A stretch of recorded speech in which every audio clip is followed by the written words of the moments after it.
নমস্কার, দেখছেন বার্তা হরিণঘাটা।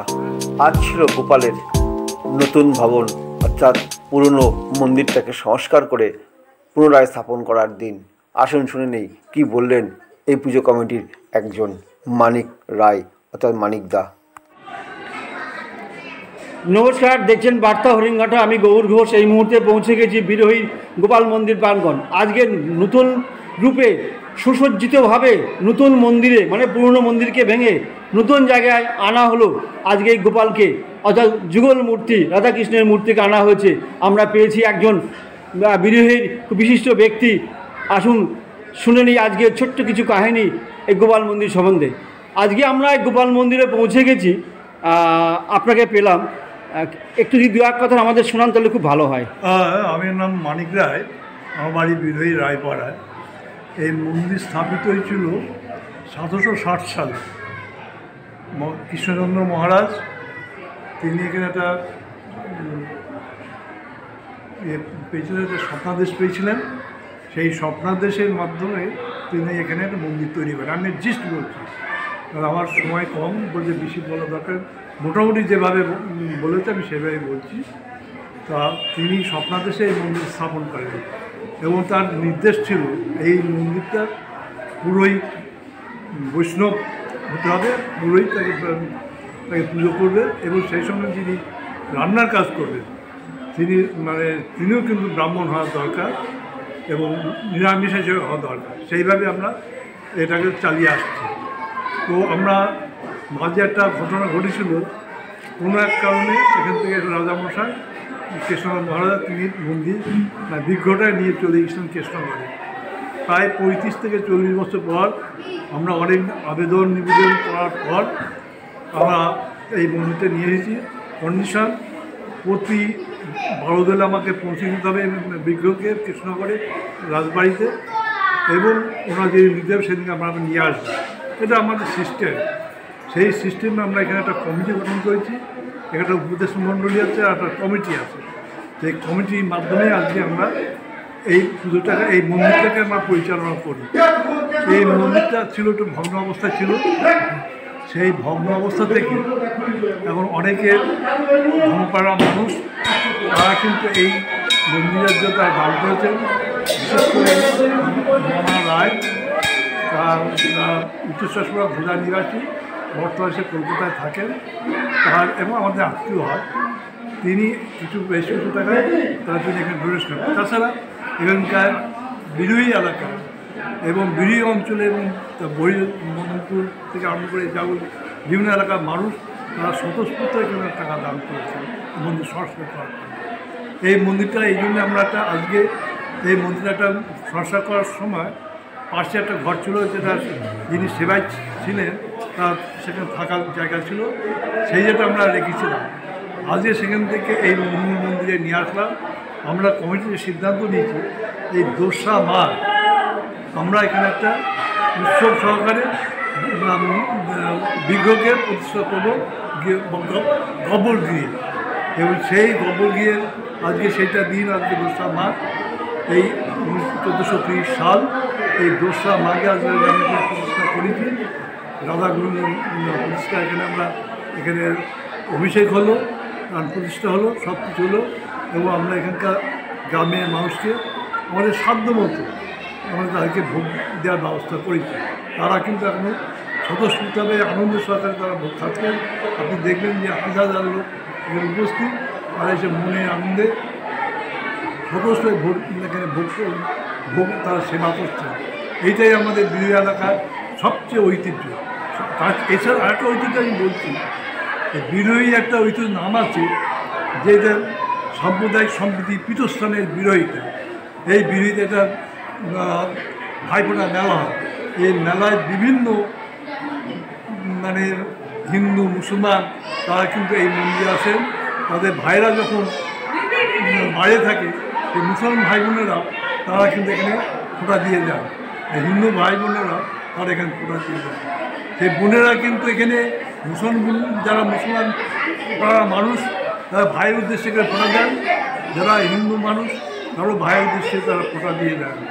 এই এই এই যে বিরোধিতা সম্প্রীতি মেলা, এটা হয় প্রতি বছর ভাইফোঁটা মেলা। সেই ভাইফোঁটা মেলাতে সাম্প্রতিক সম্প্রতি এটা এটা বিড়ি এলাকার একটা ঐতিহ্য, এটা সাম্প্রদায়িক প্রতিষ্ঠান একটা বিড়িতে। এই বিড়িতে আমরা এখানকার মানুষ প্রত্যেকটা অনেকেই মুসলিম ছেলের নাম, ভাইয়ের নাম মদন নাম আছে, মদন গোপাল আছে, অনেক মুসলিম ভাইয়ের নাম আছে।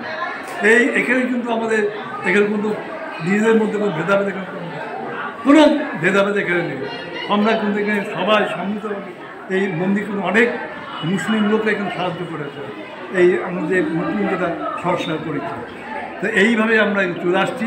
আমরা সাধারণ মানুষের আশীর্বাদ আমরা পেয়েছি, সেই আশীর্বাদের জন্যই একটা জিনিস আমরা বিশাল আকারে একটা করতে পেরেছি। মানুষকে আজকে তারা ধন্য করছে, যারা ভক্তপ্রাণা মানুষ তারা যে মন্দিরটা দেখে চারপাশ দেখে সামনে যে একটা নদী বয়ে যাচ্ছে, সংস্কার আরও দেখতে ভালো লাগবে। সেই মন্দিরটাকে আর যে দেখলে পরে লোকের প্রাণ জুড়িয়ে যাবে এই রাধা মন্দির।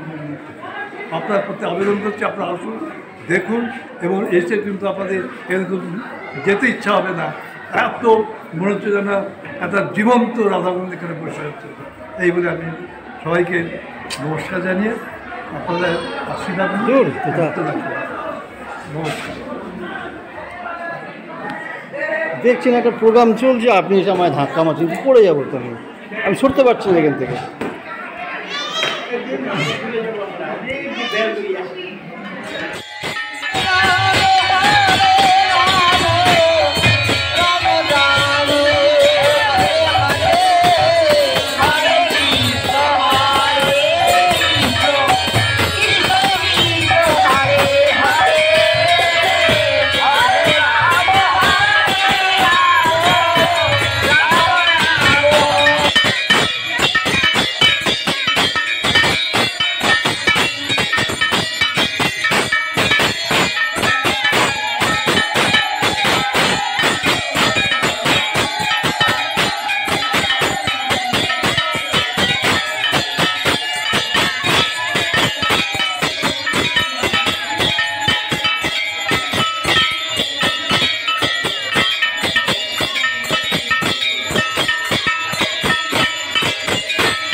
হবে না,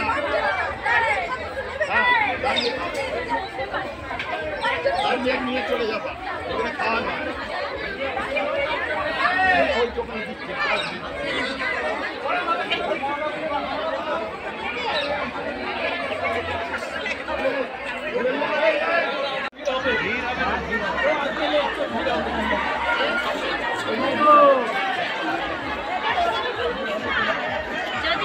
না বেরোলে খাচ্ছে না, সবাই না বেরোলে একটা দরজা না একটা শুনলে তারা খাচ্ছে তার মধ্যে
আজকে এই শুভ লগ্নের শুভ দিনে আরেকজনকে পেয়ে গেছি।